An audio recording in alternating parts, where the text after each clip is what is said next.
नमस्कार दर्शकों, indigenous horse media में आपका स्वागत है। आज मैं जिस जगह आई हूँ वो व्यक्ति से मिलवा के उनके घोड़ों से मिलवा के ही आपको पता चलेगा कि क्या इम्पोर्टेंस है ये व्यक्ति का। तो आइए मिलते हैं कुलदीप सिंह जी से। नमस्कार कुलदीप जी। नमस्कार मैम। मैं कहाँ से ढूंढते हुए आपके फार्म पे आज आई। बहुत बहुत धन्यवाद, आप पधारे।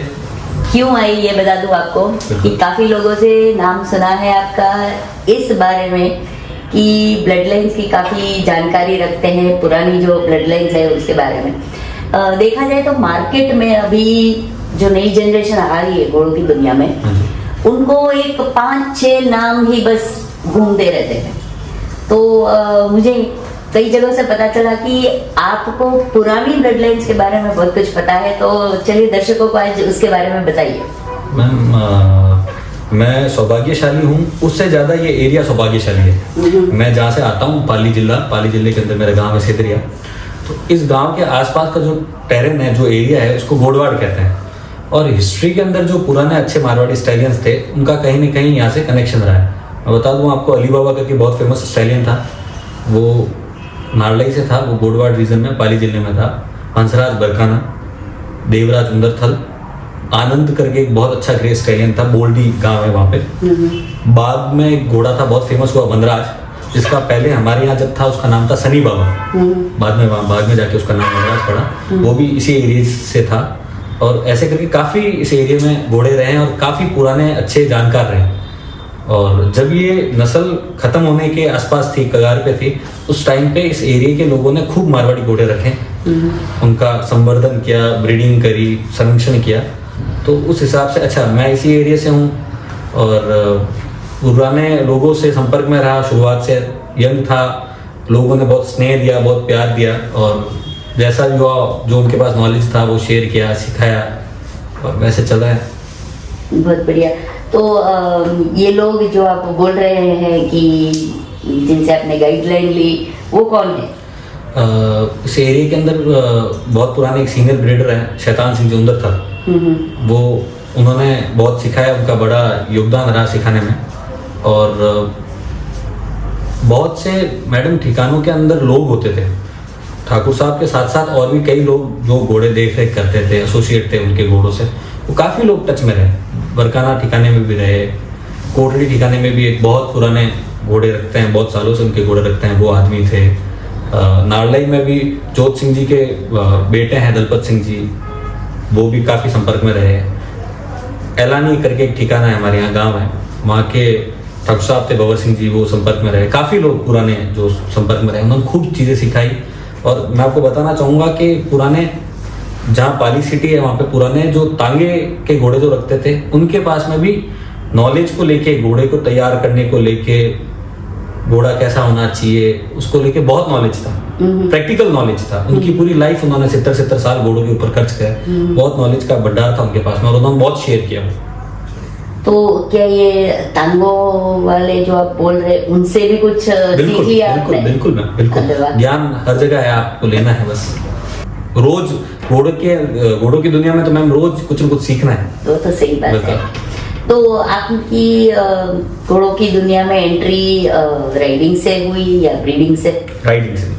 मेरे फादर की पोस्टिंग थी पाली के अंदर एक कस्बा है बाली, वहाँ पोस्टिंग थी। और उस टाइम वहाँ बाली में जब मैं वहाँ रहता था तो वहाँ से मेरी राइडिंग का धीरे धीरे शौक बढ़ा और धीरे धीरे ब्रीडिंग में और भी काफ़ी चीज़ें सामने आई।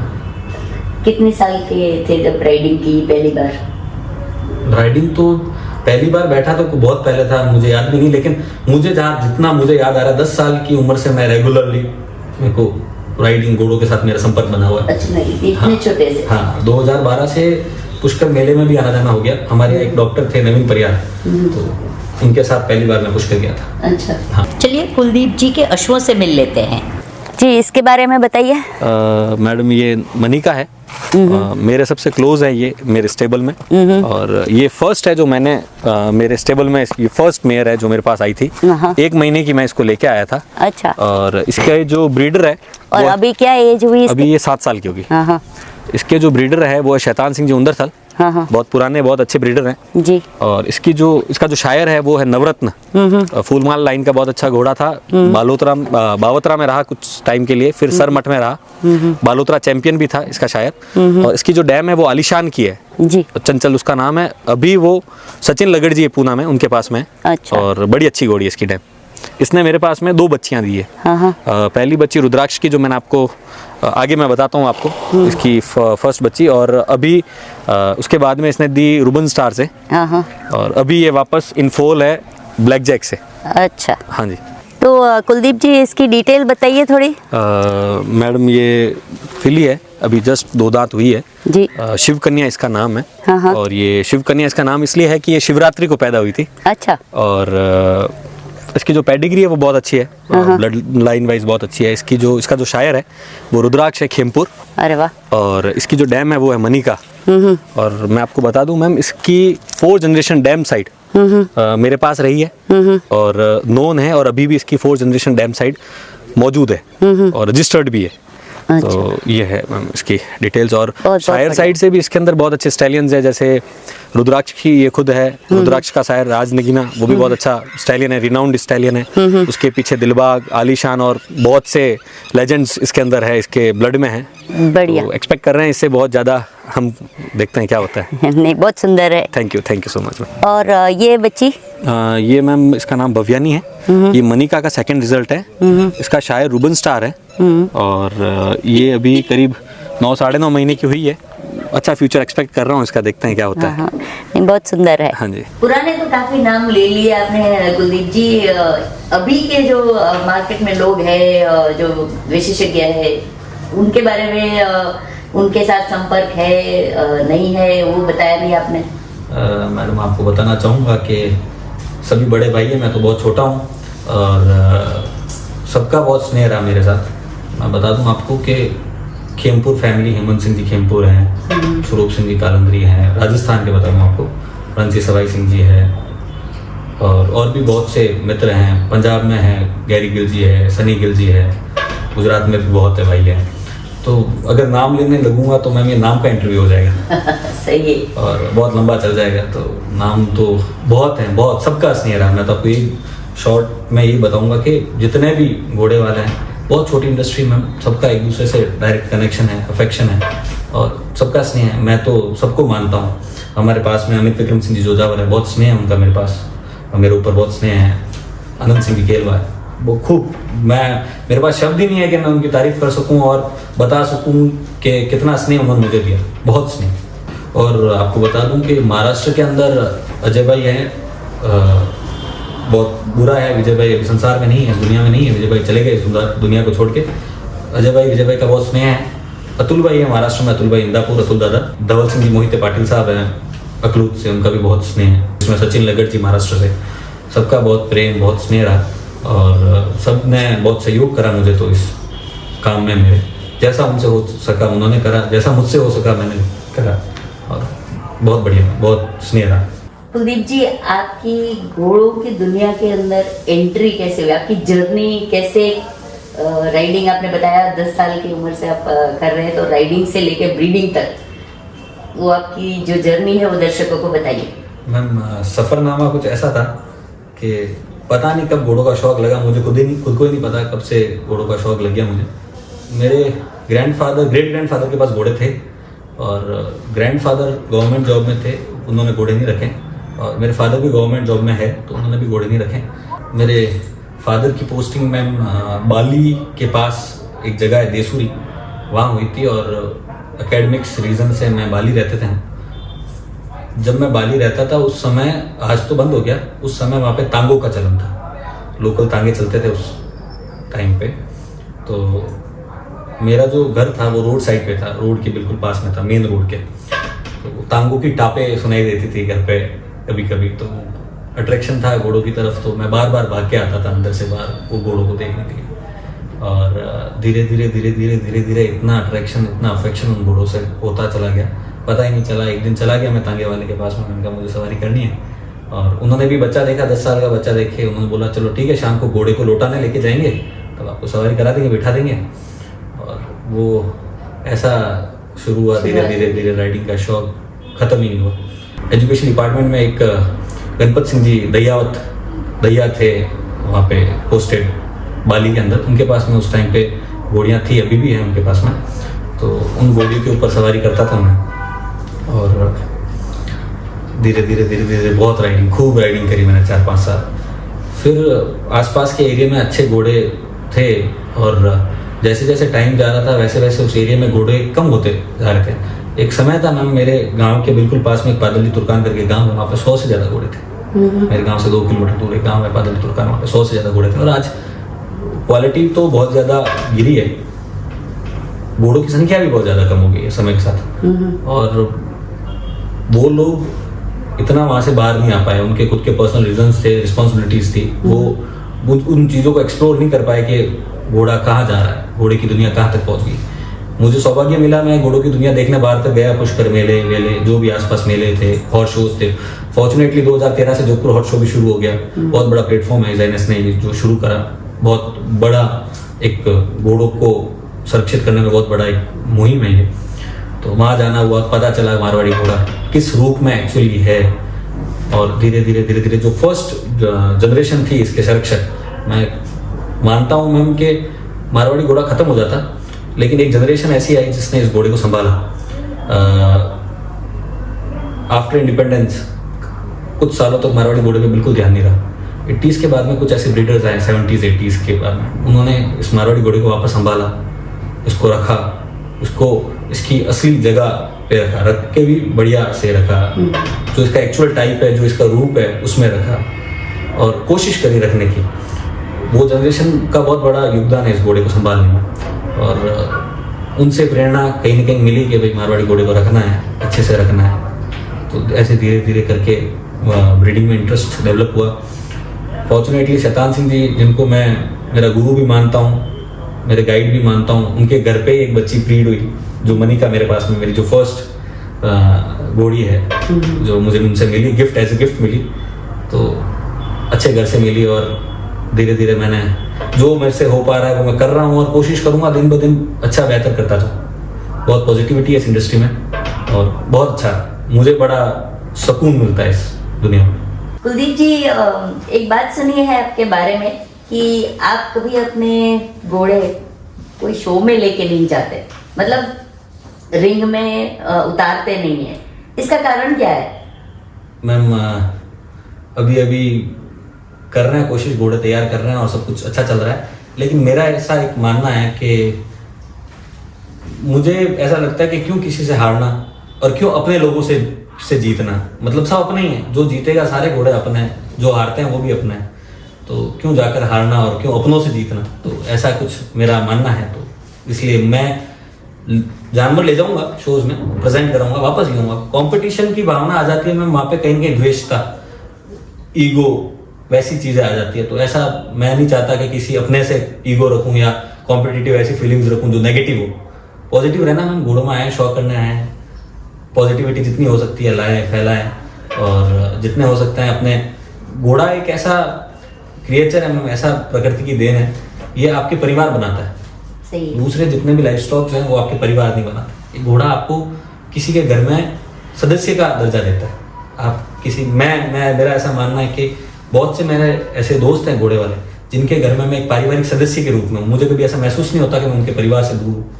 तो ऐसा भाव ही क्यों लाना है? जाएंगे, प्रेजेंट कराएंगे, लाएंगे। और मैं ये भी नहीं कहना चाहता कि जो घोड़े ला रहे हैं शोज में वो गलत हैं या वो कहीं ना कहीं कॉम्पिटिटिव भावना रखते हैं।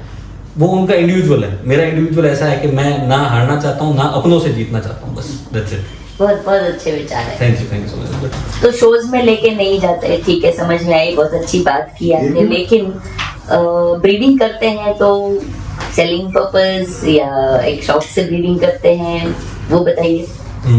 ऑनेस्टली मैम, शौक अच्छा है, बहुत अच्छा शौक है, लेकिन कहीं ना कहीं अगर घोड़ा बहुत एक्सपेंसिव शौक है, बहुत इसको रखने में, इसको संभालने में बहुत खर्चा आता है और ब्रीड करना है। मेरे पास जो जितने रखने की संख्या है, जो मैं रख सकता हूँ, उसके अलावा जो ब्रीड हो रहा है, पैदा हो रहा है, अगर अच्छे घरों के लोग, अच्छी फैमिलीज या अच्छे लोग इंटरेस्टेड हैं तो बिल्कुल सेल के लिए अवेलेबल रहते हैं। ऐसा नहीं है कि बेचने ही नहीं है, ऐसा कुछ नहीं है। और आपको एक बात बताना चाहूँगा कि ब्रीडर तो है, लेकिन धीरे धीरे मैम ब्रीडर को यूजर भी बनना पड़ेगा, मुझे ऐसा फील होता है कि घोड़ा ब्रीड हो रहा है, उसका यूज क्या। बिफोर इंडिपेंडेंस मारवाड़ी घोड़े का जो स्ट्रक्चर है, जो रूप है, जो इसका फिनोटाइप है, वो कहीं ना कहीं बहुत खराब हो गया, बहुत उसको रूइन कर दिया। और फिर आप किस एंगल से बोल रहे हैं? उसको फिनोटाइप भी मैम बहुत से थरोब्रीड्स ब्रीड करे, इसके अंदर अलग अलग जो भी ब्रीड्स थी इसके साथ एक्सपेरिमेंट्स करे, बहुत नीचे लिया है इसका स्तर, जो आज मारवाड़ी है उससे बहुत नीचे आ गया था इसका स्तर। और फिर एक जनरेशन ऐसी आई 70s 80s की जिसने इसको बहुत संभाला और बहुत प्रिजर्व करा, बहुत ध्यान से संभाला। और अब मेरा ऐसा मानना है कि मेरा ऐसा व्यक्तिगत ऐसा मानना है कि सेकंड जनरेशन आई है मारवाड़ी घोड़ों में, जो इस ब्रीड को जो फर्स्ट जनरेशन ने ब्रीड करा उसको यूज करने में लग रही है। क्योंकि पहले युद्ध होते थे, वो अब खत्म हो गए। फिर घोड़ा ट्रैवल के यूज में आया, अब रोड्स हो गए, गाड़ियां हो गई, तो ट्रैवल भी नहीं हो पा रहा है, तो इसका करेंगे क्या ब्रीड करके। तो अब लोग इसको यूज कर रहे हैं स्पोर्ट्स में। और मैं बता दूं, बहुत से लोग एसोसिएशन बना के riding groups, dressage, show jumping, endurance जैसे इवेंट मारवाड़ी घोड़ों पे कर रहे हैं। और राजस्थान के अंदर कुछ मेंशन करना चाहूँगा कि कुछ लोग बहुत अच्छा एफर्ट इस ब्रीड को स्पोर्ट्स की तरफ लाने के लिए लगा रहे हैं। जैसे राज्यवर्धन सिंह जी केलवा है, बहुत अच्छा एफर्ट है उनका ड्रेसाज को लेके मारवाड़ी घोड़े पे। गौरव जोशी जी है, नेशनल गोल्ड मेडल है उनके पास में इंड्योरेंस के अंदर। संजीव जी शर्मा है, सागर क्रिस्टियन एकेडमी, कैप्टन भागीरथ है सागर क्रिस्टियन एकेडमी से। इनका बहुत योगदान है मारवाड़ी घोड़ों को आगे लाने के लिए। डुंदौद के अंदर 2-3 अच्छी फैमिलीज हैं, देवेंद्र सिंह जी नवलगढ़ हैं, उनका बहुत योगदान है। राघवेंद्र सिंह जी नवलगढ़ है, अनिरुद्ध सिंह जी मंडावा है, उनका भी बहुत योगदान है मारवाड़ी घोड़ों को स्पोर्ट्स में लाने के लिए, और बहुत अच्छा एफर्ट्स है। और मैं भी कोशिश करता हूँ कि जब भी मुझे समय मिले मारवाड़ी घोड़े, ये जो घोड़ा है मैं भी प्लेजर हॉर्स है, इसके ऊपर बैठ के सवारी करने का आनंद बहुत अलग है, अद्भुत है। और मैं कोशिश करता हूँ कि हो सके उतना सुबह या शाम, दिन में एटलीस्ट एक टाइम तो घोड़े की पीठ पे चढ़ूँ, सवारी करूँ एक बार उसके ऊपर, कोशिश करता हूँ। तो कुलदीप जी, एक रैपिड फायर राउंड हो जाए। बिल्कुल। हर सवाल के बाद 5 सेकंड का टाइम दूंगी आपको जवाब देने के लिए, नहीं देना है तो पास कर दीजिएगा। आपकी फेवरेट किताब? अश्वायुर्वेद करके एक पुस्तक है, संस्कृत महाविद्यालय जयपुर में मुझे मिली थी वो पुस्तक, बहुत ही अच्छी पुस्तक। आपका पसंदीदा घोड़े या घोड़ी का नाम? मनिका। राइडिंग या ब्रीडिंग? साल में एक बार ब्रीडिंग और बाकी पूरे साल राइडिंग। अरे वाह। एक सपना जो आप पूरा करना चाहते हो घोड़ों से रिलेटेड? ये सब कुछ जो आप यहाँ देख रहे हैं मेरे लिए सपने जैसा ही है, और इससे बड़ा कोई सपना था नहीं, तो सपना वैसे पूरा हो गया। ब्लेज पसंद है या स्टार? ब्लेज। अगर आप घोड़ा होते तो कौन से कलर का होता? ब्लैक। आपकी फेवरेट ब्लड लाइन? वरकाना। एक गलत मान्यता घोड़ों के बारे में जो इंडिया में फैली हुई है? घोड़े बैठते नहीं है, ये सबसे बड़ी गलत धारणा है। आज भी लोगों को लगता है कि घोड़े खड़े खड़े ही सोते हैं, बैठते हैं ही नहीं। बिल्कुल सही है। आप समंदर के किनारे राइडिंग पसंद करेंगे या पहाड़ पे? राजस्थान का आदमी हूँ मैं, समुद्र के किनारे। आखिरी सवाल, अगर आपका घोड़ा बोल सकता तो एक शब्द में आपको क्या बुलाता? हम साथी हम सफर बुलाता। तो कुलदीप जी, बहुत अच्छा लगा आपसे जानकारी लेके, बहुत बहुत धन्यवाद आपका। आप पधारे, आपने अपना टाइम दिया, थैंक यू सो मच। तो दर्शकों, आपने सुना कि कुलदीप भाई हर एक बड़े छोटे अश्वपालक को जानते हैं, जिनमें से कई लोगों के नाम भी उन्होंने इस एपिसोड में लिए। तो यदि आप घोड़ों से संबंधित कोई भी जानकारी चाहते हैं तो कुलदीप भाई का ज़रूर संपर्क करें। उनके पास जो ज्ञान का भंडार है उसका फ़ायदा ज़रूर उठाएं। तो लाइक कीजिए, शेयर कीजिए, कमेंट कीजिए, और जिन्होंने सब्सक्राइब नहीं किया है वो सब्सक्राइब कीजिए। धन्यवाद।